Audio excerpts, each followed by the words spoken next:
ଘୋରି ଦିଶୁଛି ନା କଣ?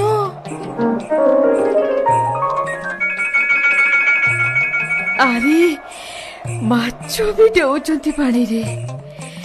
ଯା ହଉ ଭଗବାନ ମୋ ଡାକ ଶୁଣିଲେ, ମୋ ଚିନ୍ତା ଗଲା। ଏଥରକ ଏ ପେଟ ଆଉ ଖାଲି ରହିବନି। ଆପଣ ଥାଉ ଥାଉ ଆମର କି ଚିନ୍ତା ଯେ? ସବୁ ବିପଦ ଆପଦରେ ତ ଆପଣ ଆମର ସାହା ଭରସା।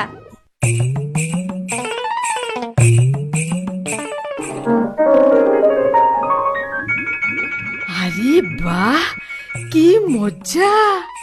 କଙ୍କଡା ବି ଅଛି। ଏଥରକ ଜମି ଗଲା। ବୋଧେ କିଛି ବିପଦ ଆସିଲାଣି। ସମସ୍ତେ ଲୁଚି ଯାଅ, ମୁଁ ଦେଖି ଆସେ।